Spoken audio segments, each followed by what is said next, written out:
Hello, everyone, and welcome to another edition of TEDXcellence, the series in which I try to learn something, but often don't. But I remain hopeful, and that's just the way it is. Sorry about the late notice. A work meeting went a bit longer than I had imagined, but here I am. Rock me like a hurricane. Hello, everyone. Hope you're all having a good, what day is it now? Wednesday. Wonderful, wonderful Wednesday. I come to you live from my Corona bunker on the moon with Dog Cat Fox, a Pepperjack, and a curiosity. A curiosity. A curiosity in the sense that I had a great minds think alike moment today in regards to this particular TEDx. So let me find it here because I want to give credit where credit is due. If I can find it on here. No. Suddenly it's disappeared. I'll find it in a moment. Thank you, tall person. Happy National Shrimp Scampi Day, everybody. Shrimp Scampi. God, when was the last time I had shrimp scampi? I couldn't tell you. And thank you, Officer Buck. Hello, all my O words. Well, hello. So what the heck happened to that tweet? Let me find it real quick, because unless it was deleted, I'm confused. Okay, there we go.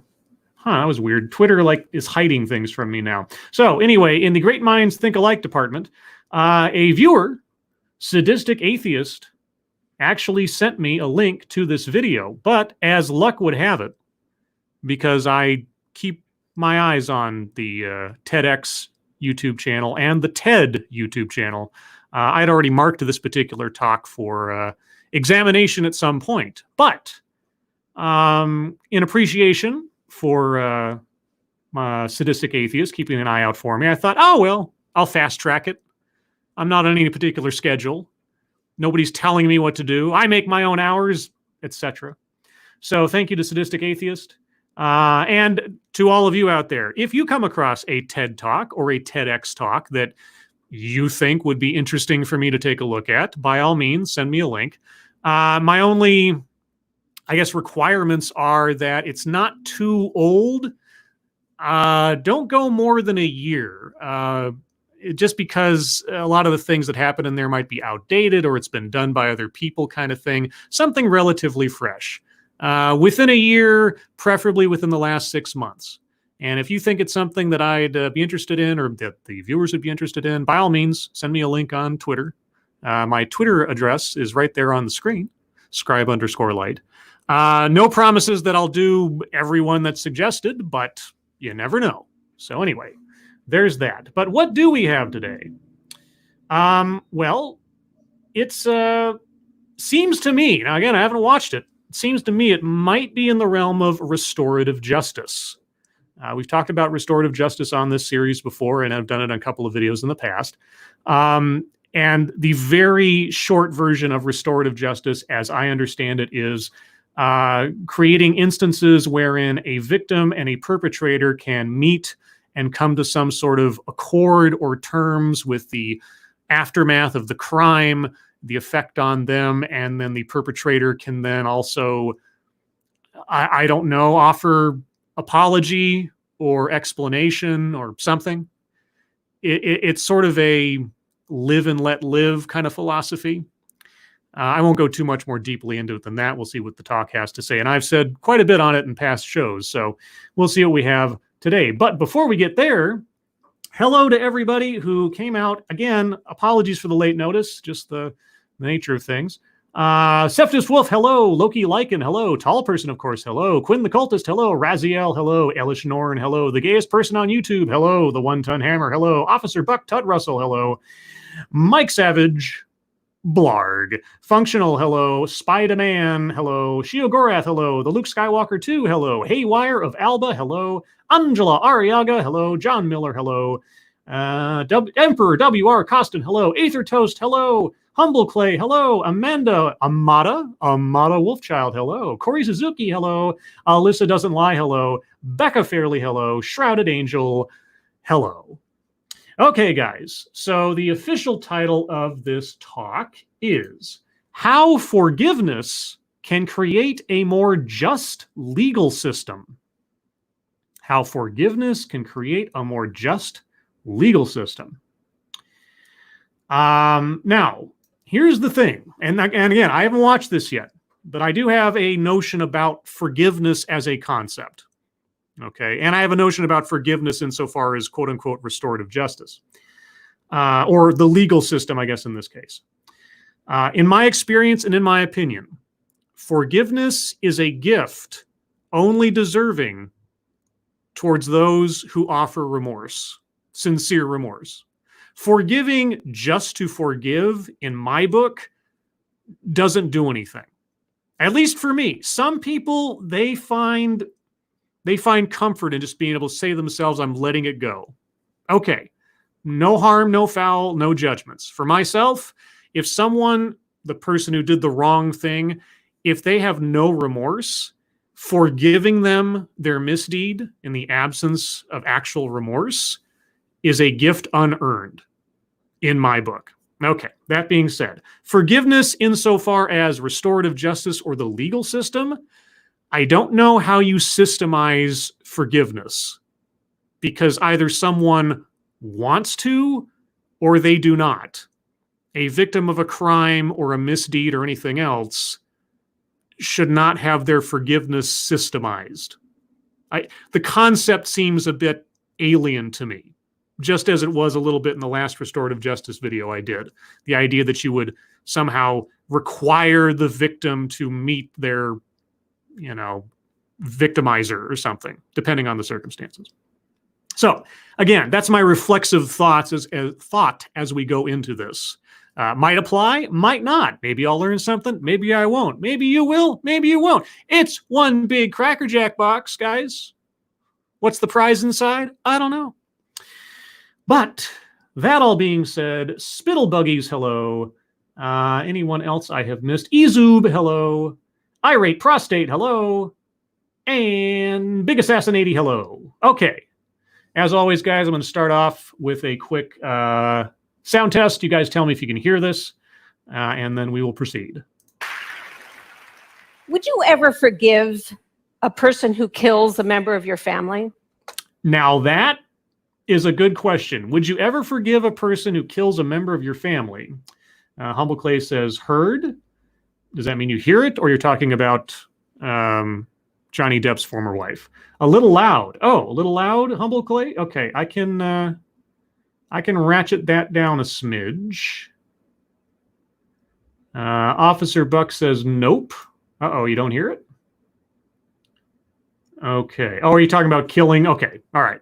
So would you ever forgive someone who killed your family member? Okay, I turned down the volume just a little bit. I don't know if that'll help. I mean, at worst, you might have to turn down your own speaker volume or your headphone volume. If it's still too loud, let me know and I'll ratchet it down a bit. All right, here we go. In September of 2019, Dallas police officer Amber Geiger was sentenced for murder. Okay, now this was an example I brought up, I think, at the last time we did a restorative justice thing where, forgiving somebody. I know what she's going to talk about. Spoiler alert. I'm just excited that I know something, which I shouldn't be. I know a lot of things. My mom thinks I'm smart. Anyway, okay, I'll let her talk. And then the brother of the victim forgave her.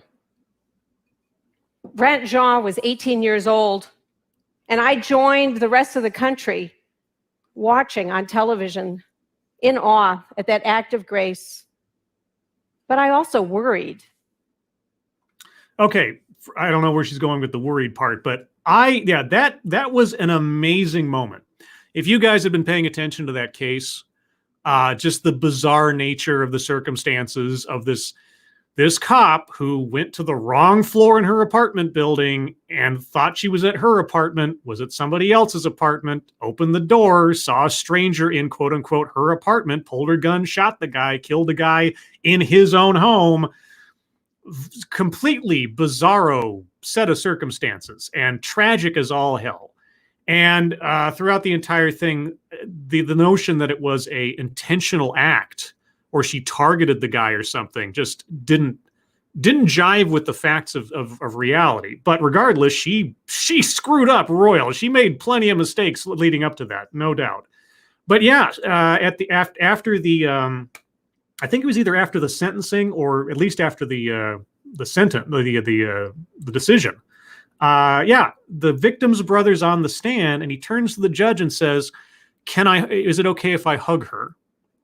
Or something to that effect. And it is just, your heart just drops. And he gets up and she comes up and he hugs her. Because he says, that's what my brother would have wanted me to do. And, whether you agree with that notion or not, you got to admit, that is an amazing gesture. However negative a notion you have against the defendant, and there's plenty to have there, that's an amazing gesture. And really powerful. Okay, but that gesture concerns our speaker. Why for? I worried that people who are African American, like Brant Jean, are expected to forgive more often than other people. Okay, so your first thought was that everybody else was going to be racist about this. That is very telling about you, might I say. And I worried that a white police officer like Amber Geiger receives a lesser sentence than other people who commit wrongful killings. Well, I don't know. Did she receive a lesser sentence in comparable crimes in that jurisdiction? I honestly don't know. But you worried about that. So you worried that black people would be expected to forgive more often than not, and you worried that white officers would be given lesser sentences as a result. So, okay, you worried about these things. Got it. But because I'm a law professor, I also worried about the law. Okay, I have no idea who this lady is, but she's a law professor. Excellent. Again, I love it when the speaker is an expert of some kind in their field. This isn't just some fly-by-night person. Now, whether or not she's a good law professor, I don't know, but she comports herself as a functional expert on the subject, and that is the kind of speaker I like. Itself. The law leans so severely towards punishment these days that it's part of the problem. And that's what I want to talk about here. The powerful example of one individual's forgiveness makes me worry that lawyers and officials too often overlook the tools that law itself creates to allow forgiveness. Well, wait, okay, I'm already confused. So, the victim's brother makes an amazing gesture of forgiveness. That worries you because that example is now poisoning the system, which itself removes opportunities for forgiveness.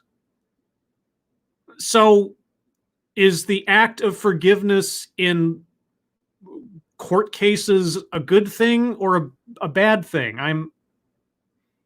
Maybe I misheard her. I'm gonna back up just a little bit, guys. I want to make sure I didn't miss something significant here.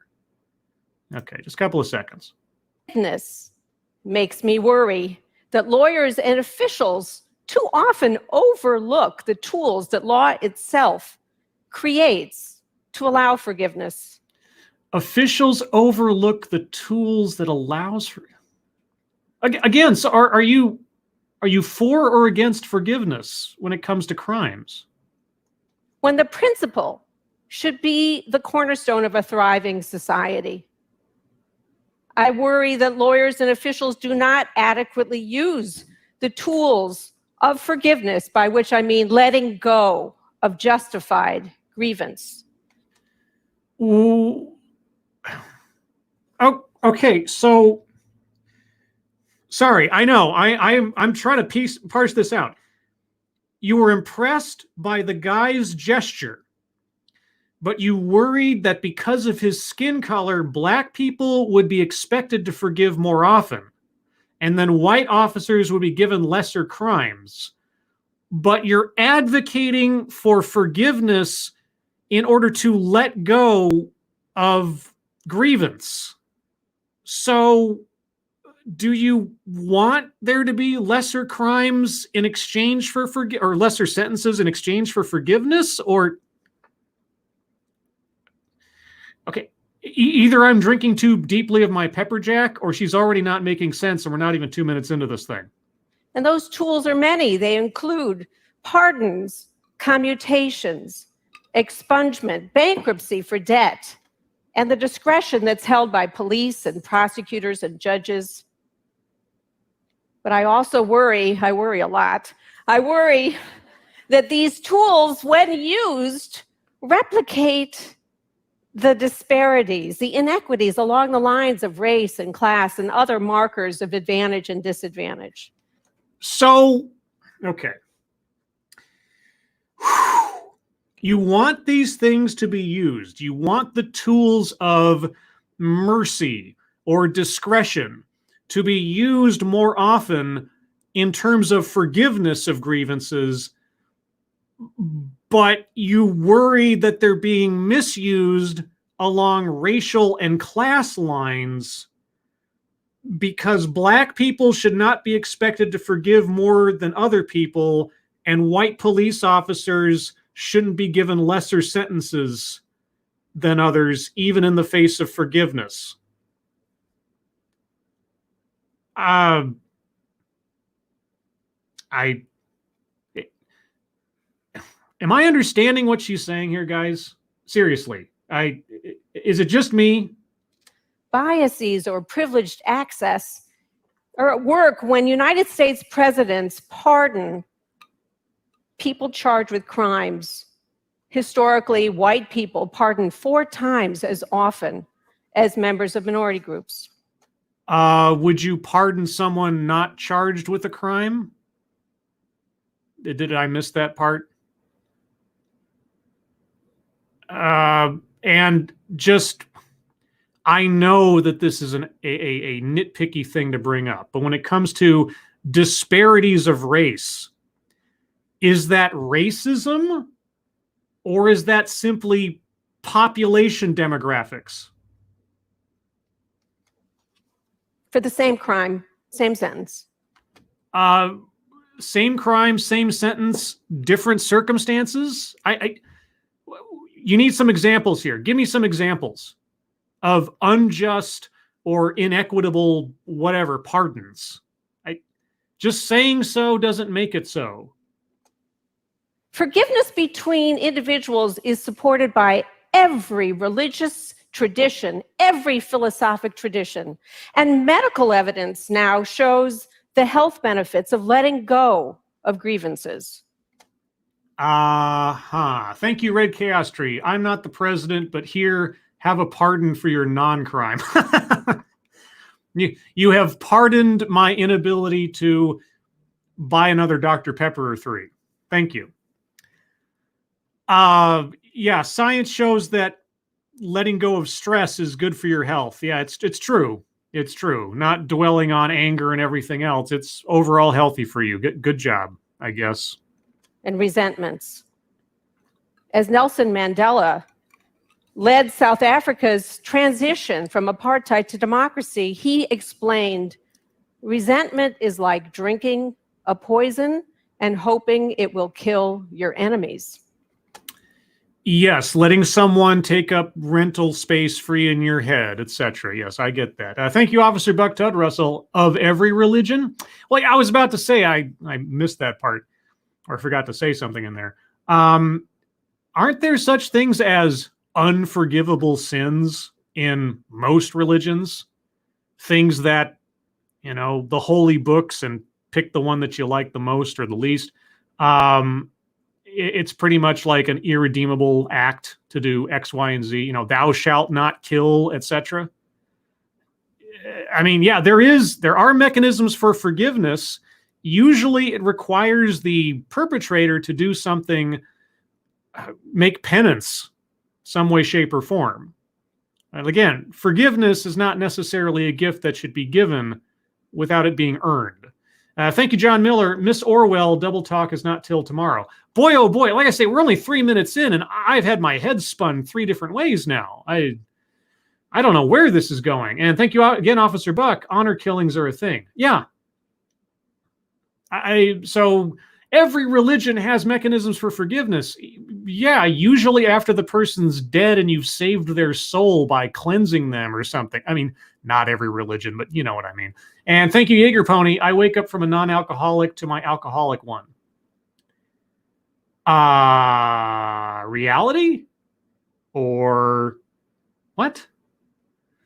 I wake up from a non-alcoholic. I'm assuming there's a word missing there, to an alcoholic one. Well, you might as well be drunk trying to decipher what she's saying here so far. Law can remove the penalties for those who apologize and seek forgiveness. For example, in 39 states in the United States and the District of Columbia, there are laws that allow medical professionals to apologize when something goes wrong and not fear that that statement could later be used against them in an action for damages. You mean admitting liability can't be used against someone in a criminal case? That's interesting. I was under the impression that confessing your role in a crime kind of, cemented your role in the crime.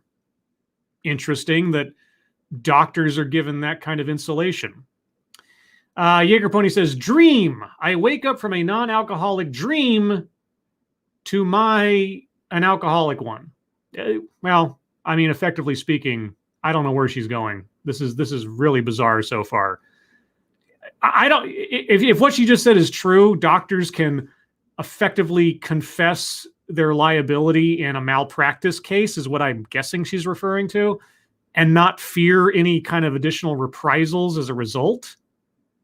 I don't doubt that she's wrong about the fact. I just find that very interesting, to put it mildly. More actively, bankruptcy law offers debtors, under some conditions, the chance to start anew. Pardons and expungements, sealing criminal records can too. Unless they're pardons of white people, which you're apparently against because they're white people, right? And here's where Chink would show up saying, right. I have been teaching law for almost 40 years. I can hardly believe it myself. Maybe you're living in a bubble. I don't know. Hard to believe. But recently I realized that we don't teach law students about the tools of forgiveness that are within the legal system, and nor do legal law schools usually explore the potential for new avenues for forgiveness that law can adopt or assist. Okay, and this kind of harkens back to what I was talking about before the stream, before I started the video. Forgiveness has to come from the victim. Okay, the state has to prosecute. Forgiveness is an act that comes from those immediately affected by the crime. Either the person who has been stolen from, or assaulted, or raped, or the family of a murder victim. Forgiveness comes from the individual deciding to try to come to some kind of terms with the effects of the crime. You can't, the prosecutor doesn't get to forgive. Okay, the prosecutor can use discretion. The judge can use their discretion. There can be an act of mercy, depending on the circumstances, from the state, who ultimately decides through the process as to how much or how long a sentence could be or what the charge will be. Sure, there are mechanisms for making sure that the punishment fits the crime to whatever extent is possible there. That's not forgiveness in my eyes. Forgiveness comes from the victim. You can't systemize forgiveness. You cannot enforce forgiveness. Either the victim or the victim's family chooses to do so, or they don't. So I'm still really confused as to what she means by forgiveness versus mercy. You know, someone who is in control of the punishment can show mercy, but forgiveness, that's a whole different animal. And that's maybe where my confusion is coming from here. These are lost opportunities. These are lost obligations even, because the students that I teach will become prosecutors, judges, governors, presidents. And given your completely incoherent and lackadaisical thinking so far, that is a worrying thought. Barack Obama, my former student. Oh, well, la-dee-da. Used his power as the president of the United States to give pardons. Did he give pardons to any white people? Isn't that, in your eyes, a cardinal sin? What was the percentage of white people versus not white people that he gave pardons to? I honestly have no idea. I don't want to make it sound like I'm trying to get a gotcha moment in there or something. I'm just honestly curious. That released several hundred people from prison after the law changed to provide shorter sentences for the same drug crimes for which they had been convicted. But if he hadn't used his pardon power, they would still be in prison. Okay, and again, given your critique of presidential pardons at the beginning of this talk, did Barack Obama pardon more or fewer white people in comparison to all of his pardons? I like I say, I'm honestly curious because I do not know. And I'm wondering why she's not bringing it up. Legal tools of forgiveness should be used more, but not without reason and not with bias. Okay, wait, sorry. And again, I'm gonna keep harping on this point because I think it's important because it doesn't make any sense to me. The president pardoning someone is not an act of forgiveness. It is an act of mercy. He has the control over the extent of the punishment being levied upon a person. That does not forgive them of what they've done. That just shows mercy to the amount of punishment that they're being held to account for. Forgiveness comes from the victim. If our speaker, who is a 40 years plus law professor, is conflating mercy and forgiveness, I'm not sure where we're going with this or what she is teaching people. A New Yorker cartoon shows a judge with a big nose and a big mustache looking down at a defendant with the exact same nose, an exact same mustache, and says, obviously not guilty. Yeah, okay, so a New Yorker cartoon does that, does it? Well, then I guess New Yorker cartoons are gospel reality? Forgiveness could undermine the commitment that law has to treat people the same under the same circumstances, to apply rules evenly. In this age of resentment, mass incarceration, widespread consumer debt, we need more forgiveness, but we need a philosophy of forgiveness. Well, but this is me putting my face in my hands after putting my glasses on the keyboard again. Maybe it's the English major in me. She is misusing the term and the notion of forgiveness. Now, as far as debt is concerned, if the debtee, the person to whom you owe the money, decides to forgive your debt or some portion thereof, that is their prerogative because you owe the debt to them. That is a kind of forgiveness, yes. But when it comes to the state prosecuting a case, forgiveness has nothing to do with it. It's either mercy or, personal prerogative within the powers of the judge or the prosecutor or something. But forgiveness is solely a gift coming from the victim, from the person injured as a result of the action.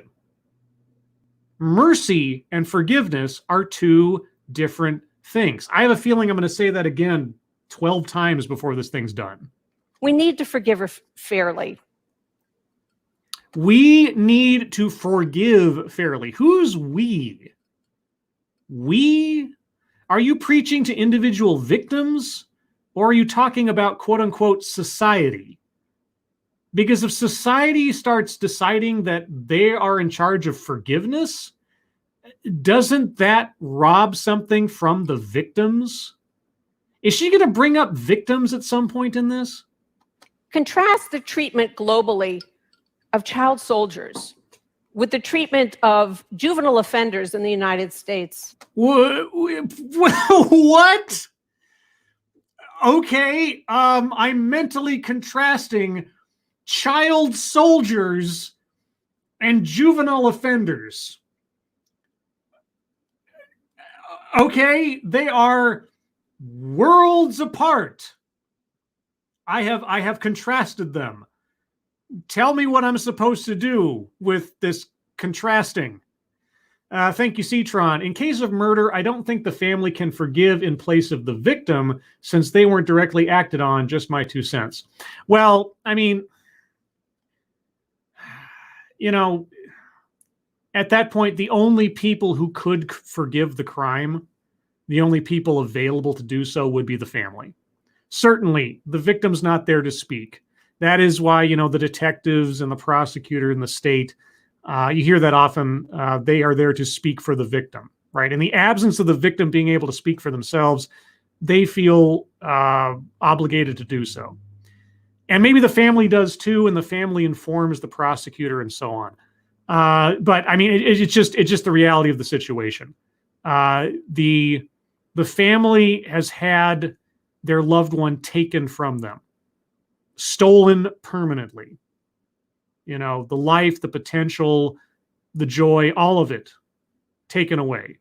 And so at the end of the day, they really are the only victims left to speak or to have to feel the effects of it. So yeah, I get what you mean, but on the temporal plane, that's as good as it gets.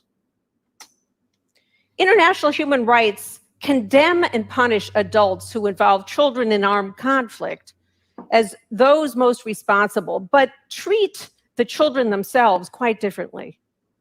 The International Criminal Court, now with 122 member nations, convicted Thomas Lubanga, warlord in the Congo, for enlisting, recruiting, and deploying children, teens, as soldiers. Okay, so he was an adult. He victimized children and put them out into war, and he was prosecuted. All right. So you're now going to compare and contrast that with the juvenile justice system in the United States? I can't wait to hear this. Many nations commit to ensuring that people under the age of 15 do not become child soldiers, and most nations treat those who do become soldiers not as objects of punishment, but as people deserving a fresh start. Oh, please no. Please do not tell me that you're going to compare children pressed into military service under insane warlords as teenagers in America committing petty theft, burglary, I don't even know, the raft of juvenile crimes you can be tried for, short of like, serious murder or something. Really? Really? Compare, in contrast, how the United States treats juvenile offenders. Yeah, we, You know, when a juvenile offender goes to juvenile hall or whatever you want to call it for shoplifting or arson or stealing a car or something, you know what we do? We immediately dose those kids up with drugs, put an AK-47 in their hands, and send them out against our enemies. Oh, wait, no, we don't do that. Okay, well, I guess I've compared the two. Building up drug-fueled child soldiers with juvenile offenders. I've compared it in my mind, but you tell me how juvenile offenders in America are treated the same as child soldiers in Africa. Where we severely punish minors. Do we severely punish them by sending them off to war to die in conflicts that have nothing to do with them? Or we steal them from their families and press gang them into militias? Is that what we do here? I mean, you'll forgive me if I sound a little incensed at this point, that she would compare the juvenile justice system, which I'm not going to say is perfect. Okay? You won't see me making that claim. But as compared to child soldiering, really? Often moving them to adult courts, even adult prisons. And yet, like child soldiers, teens and children are drawn into violent activity in the United States when there are few options. Whoa.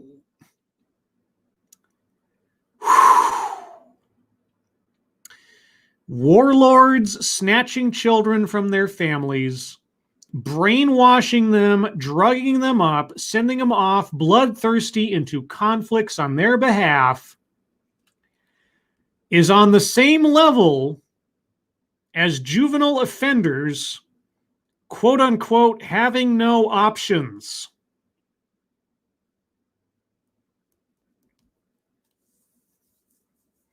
And this lady is a law professor with 40 years experience teaching students, including Barack Obama.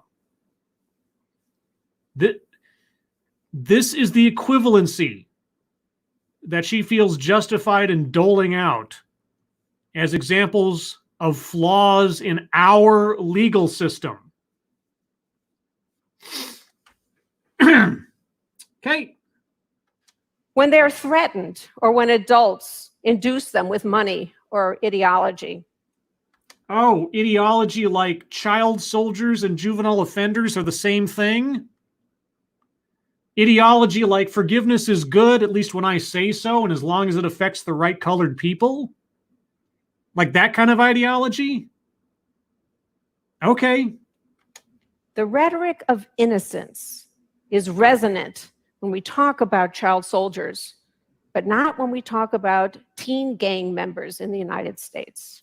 Whoa, but they're not the same thing.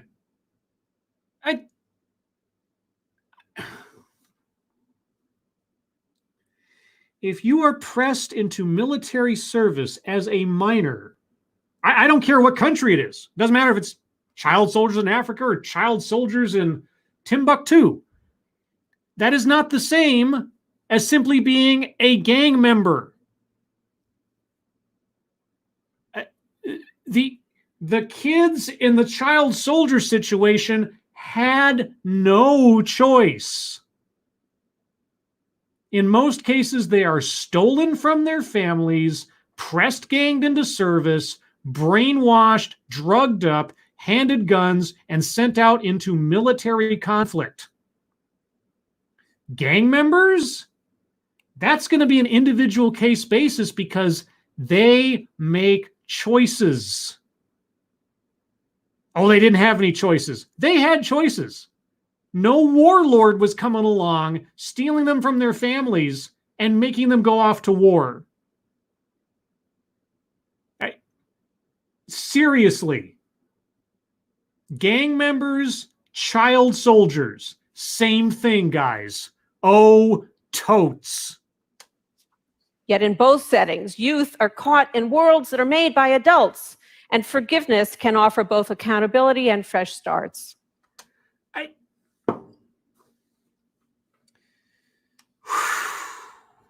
Mercy versus forgiveness. Taking into account someone's youth when it comes to doling out justice for a crime or everything else. That's why we have, hey, you know what? Why do we have a juvenile justice system in the first place? Might I ask, when you're comparing child soldiers to youthful or juvenile offenders, is there not something to be said about the fact that we have a leveled system specifically for juveniles, that we reflexively and as a society already distinguish between someone who is a minor and someone who is an adult before we even get to going to adult prison or adult punishments? Will you at least credit us as a society with recognizing that there is a difference between a youthful criminal and a fully fledged adult criminal? Is that not a sign in and of itself that we recognize this difference? Law professor of 40 years. And can you work forward from that easy admission? Thank you, Cryptic explains Obama's love of killing people with drones. I'm not quite sure what she's explaining right now, because she is just, she is testing every bit of my mental capacity. And this is with me hopped up on a pepper jack too. I'm amazed that I sound as I just about said, I'm amazed I sound as incoherent as I do, when I meant to say, I'm amazed I sound as coherent as I do. Boy, disprove that theory real quick. What if instead young people caught in criminal activity and violence could have chances to accept responsibility while learning and rebuilding their lives and their own communities? Are you telling me there are no opportunities for a defendant to show remorse? There are no rehabilitative opportunities for youthful offenders in our juvenile justice system? Are you telling me that every judge in the juvenile justice system is just laying down the law willy-nilly without any consideration of circumstance, the person's age, their read on the person's forgiveness, or not forgiveness, remorse, I should say? You're telling me that it's just a flat line. It's just child soldiers all the way down. Really? Okay, professor of 40 years, I guess I just have to take your word for it. Legal frameworks inviting youth to describe their conduct could also involve community members to hear and forgive. Called restorative justice, such efforts emphasize accountability and service rather than punishment. No, restorative justice emphasizes a coming together, not accountability. And also, restorative justice, as I said in the last one, requires the consent of the victim. Restorative justice is not something you can just impose reasonably on society or the criminal justice system. Restorative justice exists outside of it, cannot be mechanized, and requires the willful participation of victims. That's it. This lady's conflation of mercy by the state versus forgiveness by the victim is very concerning if she's using this as a basis on which to educate future prosecutors, politicians, etc. Many schools in the United States have turned to use restorative justice methods to resolve conflicts and to prevent them, and to disrupt the school-to-prison pipeline.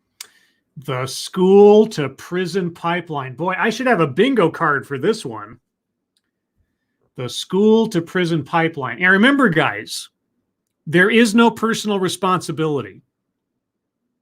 She just brought up personal accountability a minute ago, but just so you know, personal accountability doesn't actually matter, because if you're treated badly in school because you act badly, you will go to prison, and it's not really your fault because you were treated badly in school for doing bad things.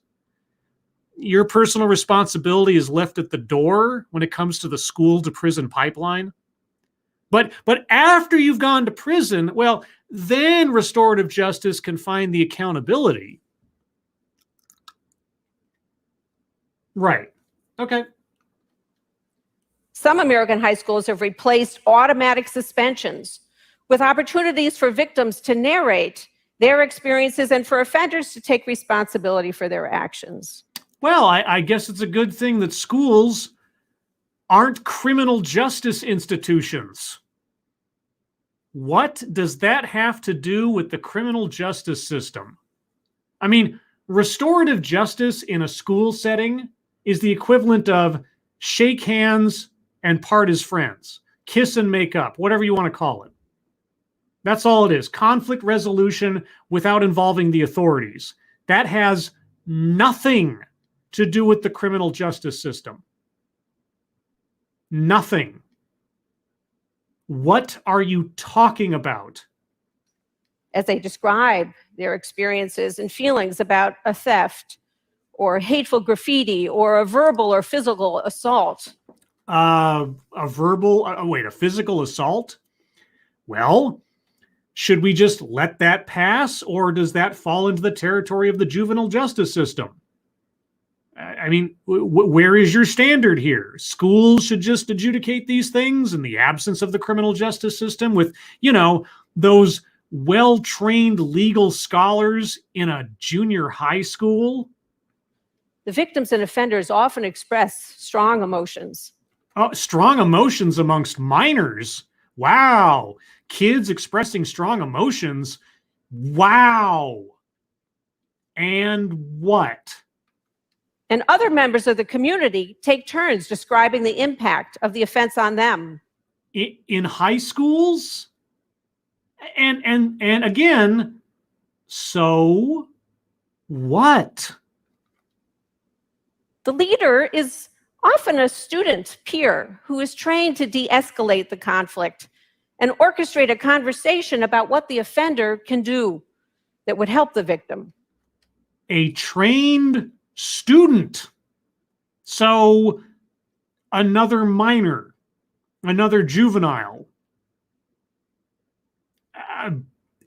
Fascinating. Together they come to an agreement about how to move forward, what the wrongdoer can do to repair the injury, and what all could do to better avoid future conflicts. So are you proposing a high school model of restorative justice as a replacement for our criminal justice system? Because that sounds like what you're proposing. Or am I misunderstanding you? Consider this example recently in a publication.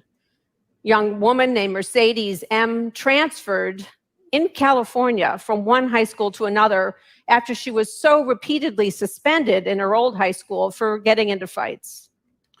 Okay, a minor got into a bunch of fights and transferred schools. So, okay, I'm accepting these facts as they're doled out. And here in her new high school, 2 other young women accused her of lying and called her the B word. The B word? Okay. Banana? Yeah, I'm being facetious, but okay, so she got kicked out of her one school because she was fighting. She's a minor, high school still, presumably. I mean, I'm assuming she's not already 18 if she's still in the high school system, so somewhere between 17 and 15, somewhere in there. And she's accused of lying, and she's called the B word. Oh, gosh. Oh, terrible. Okay. So, all right. So then what happened? A counselor came over and talked to her and earned enough trust that she acknowledged she had stolen the shoes of one of the other classmates. Okay, so at one school, she's beating up other people. She gets kicked out of there. She comes to the new school, she steals somebody's shoes, and then I'm assuming she's accused of stealing the shoes. She says she didn't steal the shoes, therefore she's called a liar and a B word. And a counselor eventually elicits from her the truth of the matter, that she did indeed steal someone else's property on school grounds. Okay, I have a clear picture of Mercedes at this point. Go on. Turns out the three of them had known each other for a long time, and they didn't know any other way to deal with each other other than to fight. Whoa, no. We're not talking about fighting. Mercedes stole the shoes. The conflict began with her crime and presumably her lying about her having done so. What are you saying? The facilitator invited them to participate in a circle, a confidential conversation about what happened, and they agreed. And initially, well, it's not very confidential now, is it? each of them expressed a lot of emotion. Was one of those emotions, I did nothing wrong and Mercedes stole my shoes? You're not going to try to spread the blame around to the victims, are you? And then Mercedes apologized. Oh my God. Wow, she apologized. Did she mean it? I have to wonder. And she said she had stolen the shoes, but she did so because she wanted to sell them and take the money to pay for a drug test so that her mother could show she was clean and try to regain custody of two younger children who were then in state protective care. Oh, cry me a river. That is such horseshit. Pardon my French. That sounds like a big press X to doubt situation.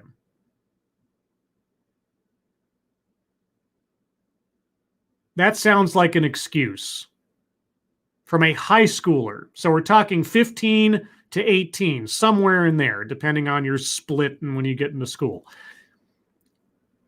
And you believe her? Oh, legal professor of 40 years? Sorry, law professor of 40 years.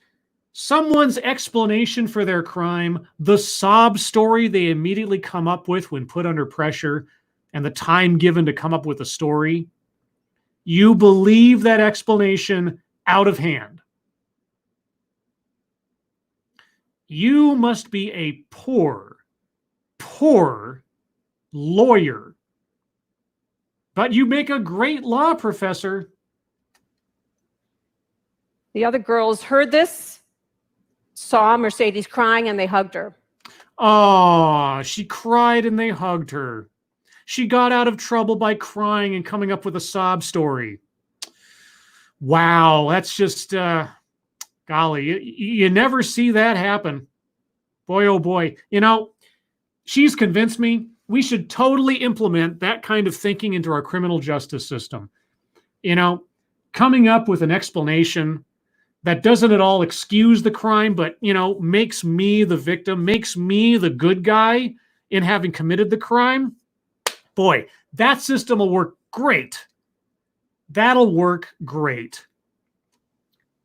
They did not ask her to return what she'd stolen, but they did say they wanted a restart. They wanted a reason they could trust her. They didn't ask back what she had stolen. She didn't have to make reparations for her crime. All right, what did she do to quote unquote earn back their trust? Do tell. Later, Mercedes explained that she was sure she would have been suspended if they hadn't had this process. And her high school has reduced suspensions by more than half through the use of this kind of restorative justice method. Oh, through the use of telling a sob story and getting out of trouble?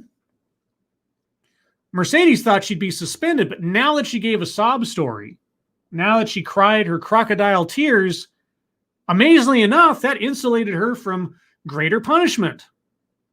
That is an excellent lesson to be giving to kids and to making the victims feel sorry for the perpetrator who has shown no remorse.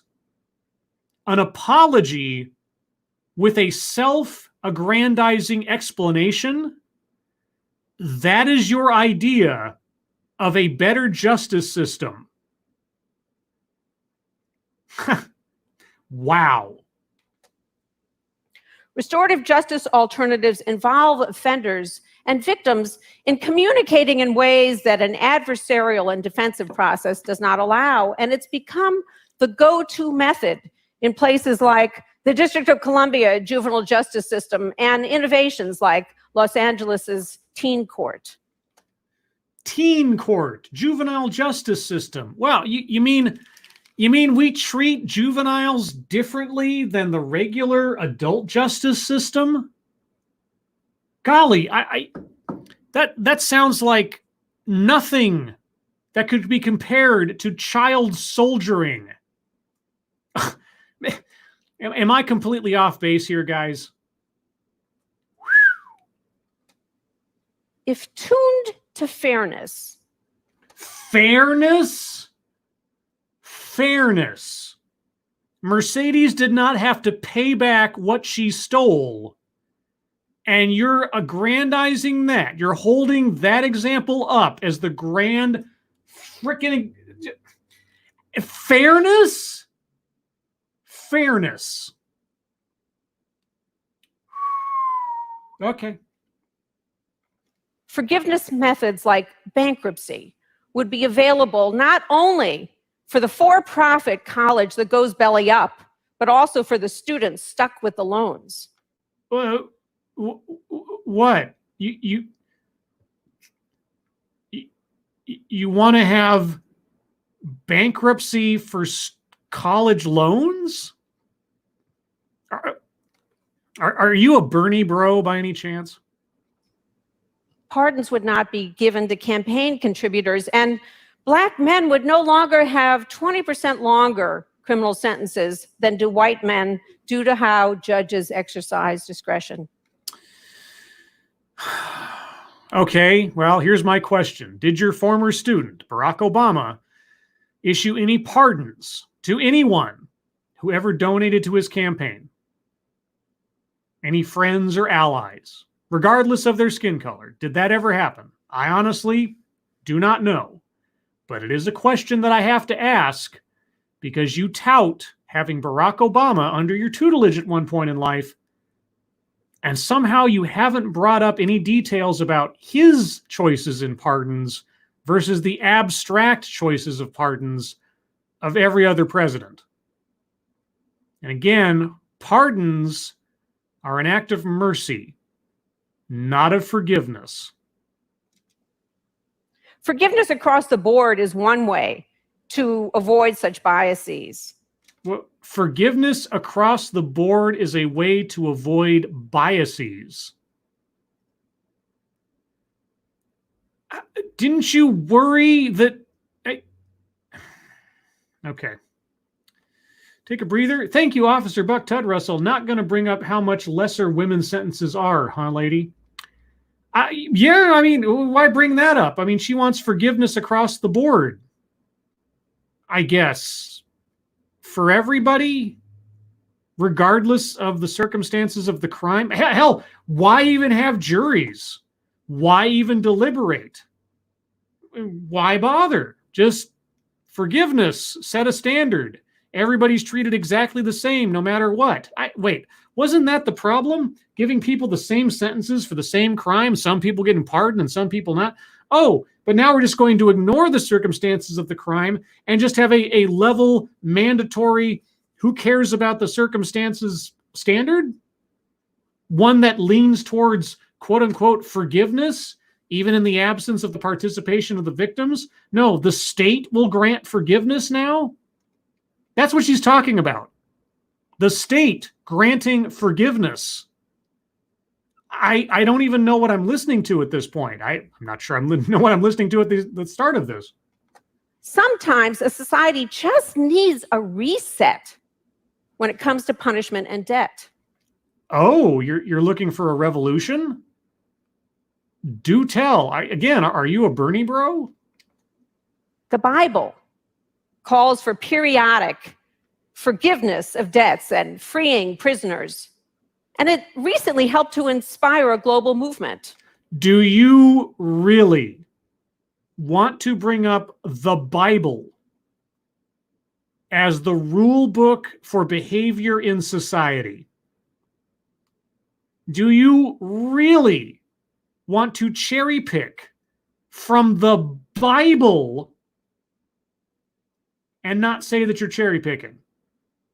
Because there are quite a few rules, laws, and lessons in the Bible that I think would run afoul of your notions of justice and forgiveness in the Bible. Jubilee 2000 joined Pope John Paul II and rockstar Bono and over 60 nations in an effort to seek the cancellation and succeed in canceling the debt of developing countries. You want to hold up Pope John Paul? You want to hold up the Catholic Church as heroes in justice? Really? Let's bring up the youth in relation to the Catholic Church, shall we? Let's bring up a system of justice in the Catholic Church, shall we? Oh, boy. Amounting to over $100 billion of debt canceled. Oh, wow. I guess if they cancel a bunch of debt, that forgives them all their sins. Resulting in measurable reduction in poverty. Oh, well, is there a measurable reduction in covering up sex crimes? Sorry, I don't know why I said that. In a similar spirit, there are people who are copying the techniques of commercial debt collectors who purchase debt for pennies on the dollar and then seek to enforce it. Late night television host John Oliver partnered with a nonprofit group called RIP Medical Debt. And for only $60,000, they purchased $15 million worth of medical debt. And then they forgave it. Oh, so they took on the debt from someone else. They paid money in order to assume the debt. And then they, of their own volition, their own choice, and their own voluntary energy, forgave that debt, you say. At that point, abstractly speaking, they were the victim of that debt by their own volition and their own payment. And then they chose, of their own volition, to forgive it, you say. Wow, that is actually forgiveness.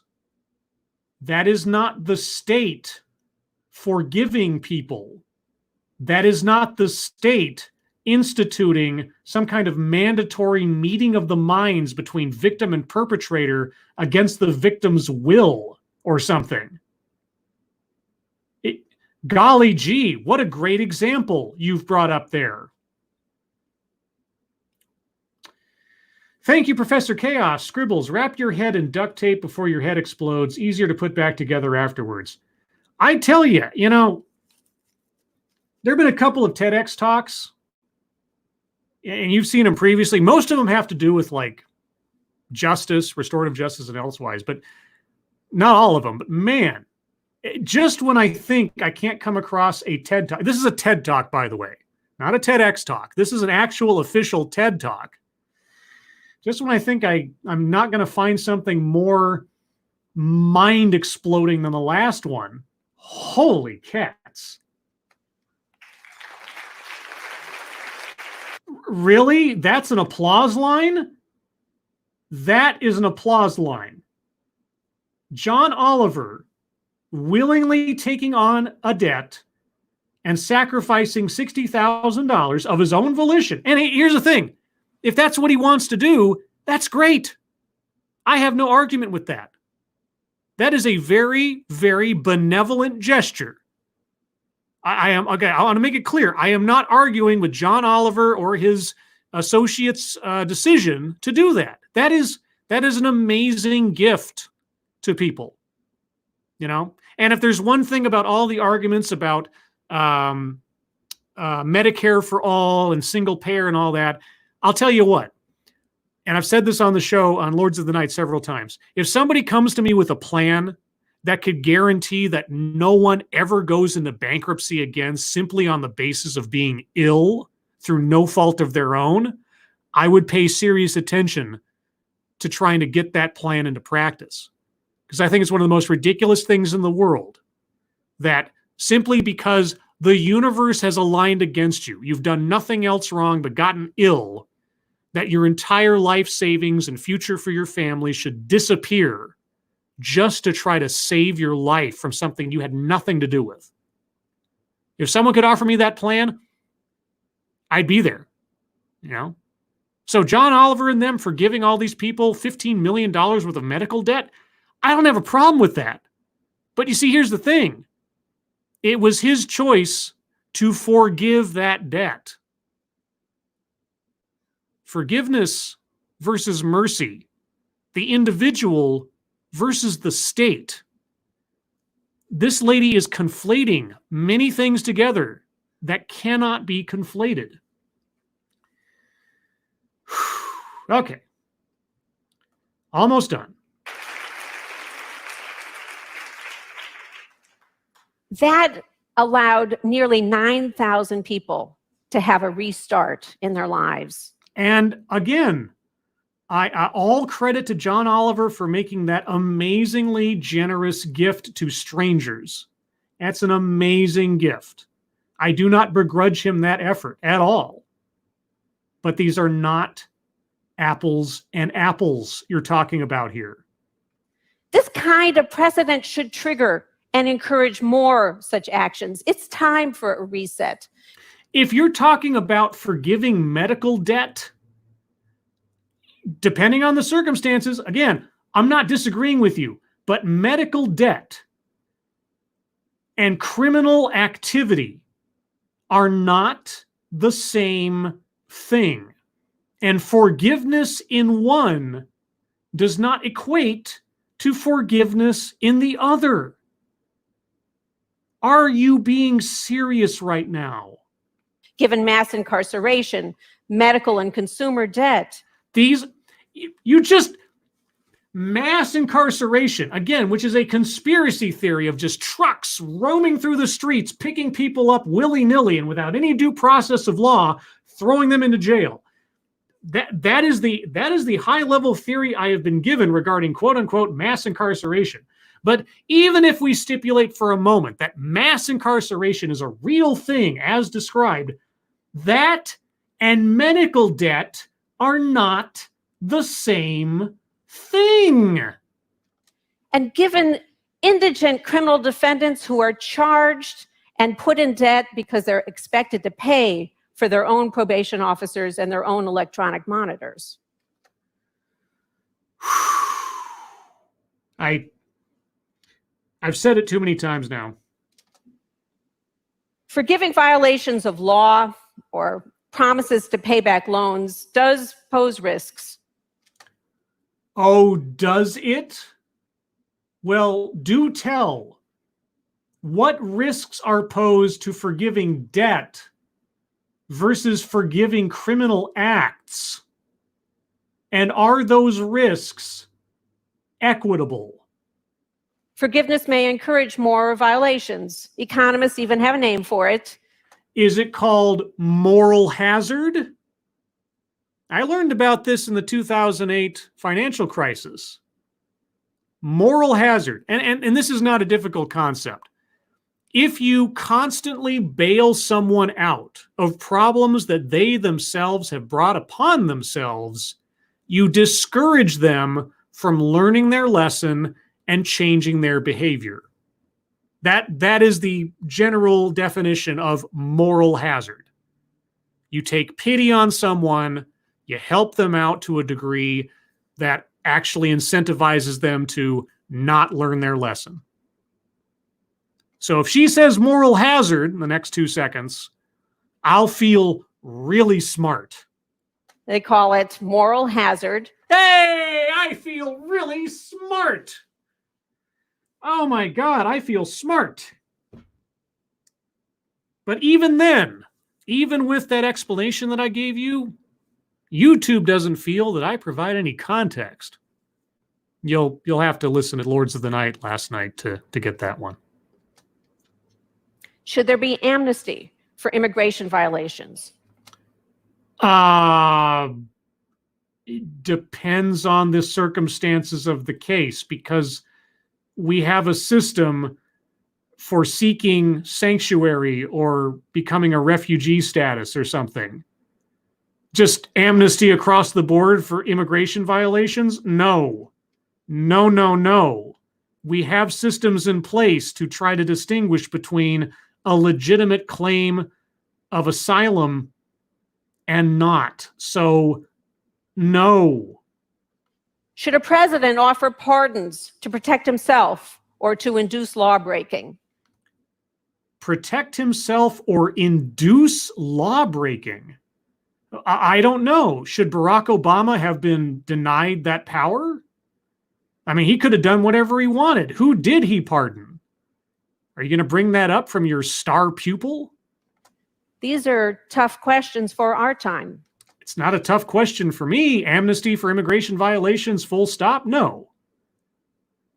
Pardons for the president? Well, if you want to adjudicate a president's decision to pardon someone after the fact, I don't know that there's a mechanism for that in our criminal justice system. I don't know if you can appeal a presidential pardon. I don't know. But would you want to take that power away?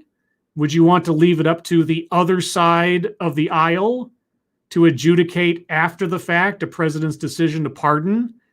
If that was a president you were friendly towards, would you? I have to wonder. But escalating resentments hold their own dangers. So does attributing blame to individuals for circumstances largely outside their own control. And if you have circumstances that are outside of the person's control, those are called mitigating circumstances. And when it comes to medical debt, I can see that argument being made, generally speaking. When it comes to the criminal justice system, if that's what you're advocating for, oh boy, who cares about due process? Who cares about the victims? To ask how law may forgive is not to deny the fact of wrongdoing. Oh, isn't it? Because you are giving the notion of forgiveness to the law and taking it away from the victim. So do tell how you square that circle. Rather, it's to widen the lens, to enable glimpses of the larger patterns, and to enable new choices that can go forward if we can wipe the slate clean. Thank you.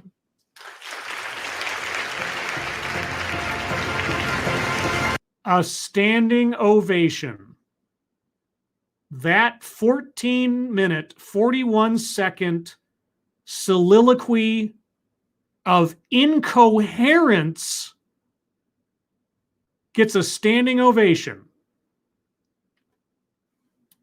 Wow. All right, guys. Well, you went along on this journey with me. You've heard what I have to say. We're at the hour and 15-minute point in my stream. I'll give the next few minutes to you guys if you have any comments or questions or observations of your own. If I wrap things up before you have a chance to say something, please do leave it in the comments below, especially if you're listening to this in the future. You heard it. I heard it. I said my piece. What is yours? Professor Chaos, presidential pardons are they are solely vested in the office of the president. The Constitution gives zero power to Congress or the judiciary to rule over them. To overrule them. I thought so. But again, I am no legal scholar. So I thought that was the case. Let's see. The Demon Man 57. Either Scribe is a mind reader or these people are very predictable. I'm going with predictable. Her bringing up moral hazard, that wasn't predictable. I mean, I knew the term when she said economists have a term for this. It's like, well, as far as I know, it's called moral hazard. That's just me knowing trivia. I don't think that means that she's predictable necessarily. But it's interesting that she brings up moral hazard while advocating for flat line forgiveness by the state upon crimes. I mean, she's giving herself the grandest exception to her own argument right at the end. Like, even part of her brain couldn't go all the way through this pitch without having to admit the inherent flaw in her own thinking. That's what I took from that. Cannibalistic Wizard. So if I understand this twit, she's saying we should forgive the Taliban and others. I mean, if the state is supposed to be the one to forgive, and again, I'm taking her at her own definition here, setting aside the concept of mercy and instead installing forgiveness. If forgiveness is to be the bailiwick of the state, well then sure, I guess we have to forgive by default crimes to some extent or another. Oh boy. Let's see. Professor Chaos. And apparently she forgets Clinton's shady pardon history, but hey, he's a Democrat that supports unlimited baby murder, so it's okay. I was more curious about the whole Obama record because she brought him up specifically to name drop that he was a student of hers at one point. So I'd be more curious to know whether Obama's pardon record either countermands or aligns with her own personal tastes in who shall be pardoned and for what reasons. John Miller, a law professor that does not promote law. I feel sorry for any past students of hers. Past students, present students, future students. I mean, she's basically saying the law doesn't matter. We need to just sort of let things go. Oh, and by the way, my first thought when seeing that amazing act of forgiveness on the part of the victim's brother, yeah, my first thought was about race. I mean, she said that in her first opening gambit. Her first thought was assessing people by race. That kind of says a lot right there, doesn't it? USP 211816, those who can do, those who cannot teach. Wonder how many law professors were lawyers that have been disbarred. I have no idea if she's ever practiced law so much as taught it. But I tell you what, I'm glad at least she's not practicing law. But I am very concerned that she's gone 40 years teaching law, if this is her perspective on reality. Rack 3D, I really don't understand why she brought race into this talk at all. It had nothing to do with her points. Yeah. I mean, I thought that was going to be like the through line throughout the entire thing, but no, she mentions her own reactions at the Amber Geiger incident, and then barely, if ever, it comes up again. Her grand concerns were that black people were suddenly going to be assumed to be more forgiving than everybody else because of that one guy's actions. Like somehow he done something wrong. If only he hadn't forgiven that lady, black people wouldn't be thought so poorly of or something. What does that even mean? It's so bizarre.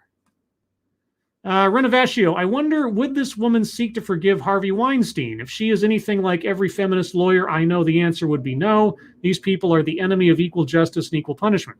That would be an interesting question to ask her. You know, how does Harvey Weinstein square with her professed philosophy?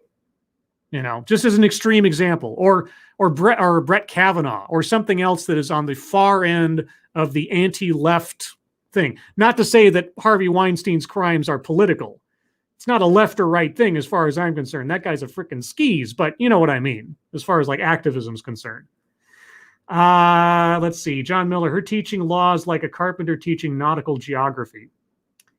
I don't know, but man, that whole spiel, if that at all informs as to how she teaches law to her students, comparing child soldiers in Africa with our juvenile justice system, I think of all the things that she said, that one alone probably broke my brain more than anything else. Somehow these are equivalent. Our juvenile justice system and child soldiering.